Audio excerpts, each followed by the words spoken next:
Now, I want to know if when the president held his dinner for 220 individuals who purchased the most of his meme coins, were there foreign interests attending that dinner?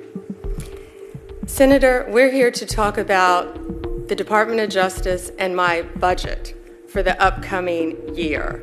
I would think that you would want to talk about the leader of the Sinaloa cartel who was living in Oregon, one of the top leaders. I would think that that's what you would want to talk about with me.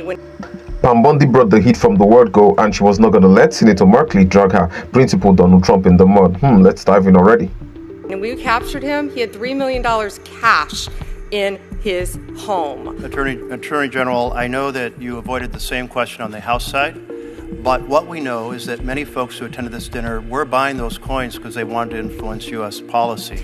We had Mr. Javier Selgas, the head of Freight Technology, Inc., who said, I bought $2 million of these coins. I plan to buy $20 million because I want a favor from the president to change the policy regarding freight from Mexico to the United States.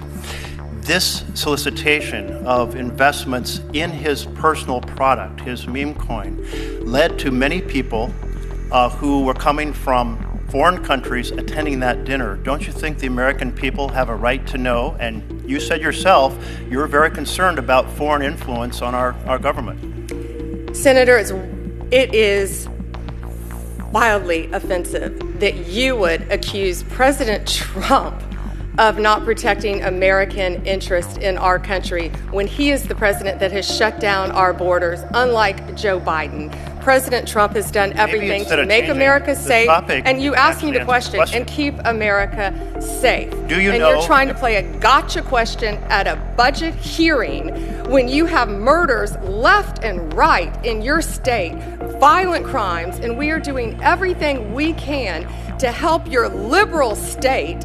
Whether you're liberal or not, we're going to do everything we can to help the citizens of your state, and you're trying to avoid that because you're trying to play a gotcha question with the President of the United States, and it's not going to work. We're here to talk about our budget for public safety. I do believe that as the leader of the Department of Justice, you should be concerned about foreign influence. There was obviously a lot of foreign influence and individuals who said they were there for that reason. And so will you appoint a special investigator to make sure that that foreign influence does not affect the policies of the United States of America? I'm not going to tell you what I will or will not do, other than I will do everything to keep the people of your state safe, even though you don't want to talk about anything to do with your state because of the crime in your state. You also voted no on the Laken-Riley Act. We are doing everything we can to protect the citizens of this country. You also said that President Trump encouraged protests. It was the opposite. He's done everything he can to keep us safe, and he will continue to, as well as the Department of Justice. First and foremost, it was obvious that the senator had no interest whatsoever in talking about the DOJ's budget, and in response, Pam Bondi was not willing to play along with the tomfoolery. What was even more annoying was the insinuation that Donald Trump, a billionaire by every standard, would be swayed by meme coin investors into changing some of his America First policies. That was the height of it, and good thing Pam Bondi had his resume, and she did well to unroll his unpatriotic actions. People fail to realize that Donald Trump is not a career politician, hence he does not hinge on the office or the perks that come with the office for survival, unlike the past presidents. Won't answer the question about transparency when the president is asking people to invest in his company and his products, and that foreigners are attending these events. I think transparency would be appropriate.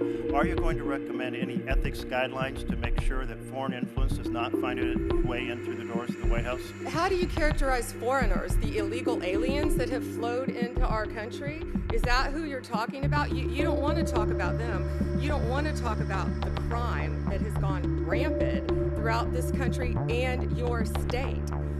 Well, these hearings are a chance for us to ask questions, and I assure you I'm engaged in national security in many, many ways. But this also I am concerned about, and let me turn to a different piece of the puzzle, because the president also has another cryptocurrency called USD1. It is a stable coin. There was a request by UAE to produce AI chips that would go to UAE the National Security Advisor of UAE is also the CEO of MGX. So after that request for those chips occurred, MGX then said, we will buy 2 billion with a B, of the president's coins. And then the president went to the Middle East and said, we will get you those AI chips.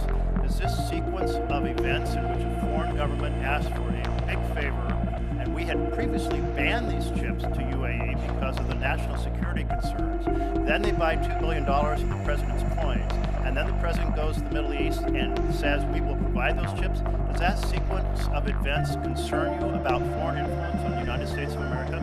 The foreign influence on America that I would be concerned about if I were you was the Mexican national that resided in Oregon, who we just arrested, who had 384 pounds of methamphetamine. The foreign individual who I would be concerned about if I were a senator from Oregon is the Honduran drug trafficker who was residing in Portland for distributing fentanyl. The foreign national I would be concerned about if I was a Portland senator, an Oregon senator, is a Mexican national leader of a drug trafficking ring.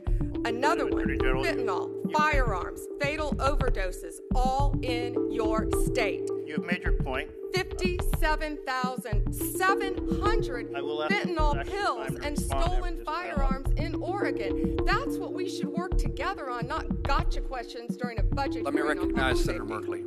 Thank you very much, Mr. Chairman. The Attorney General certainly has made the point that she's very concerned about. Senator Merkley couldn't have had a better teacher to school him on asking the right questions. We're talking about gun violence, the possession of controlled substances, the influx of illegal immigrants in the U.S., and this senator chose to use his privileged position to ask the most irrelevant, unconnected, and very insulting questions. I'm glad Pam Bondi wasn't putting up with the misconduct, and her heightened tone said it all. Now, folks, please let me know what you'll think in the comment section, and please do well to like, share, comment, subscribe, and turn on your post notification bell.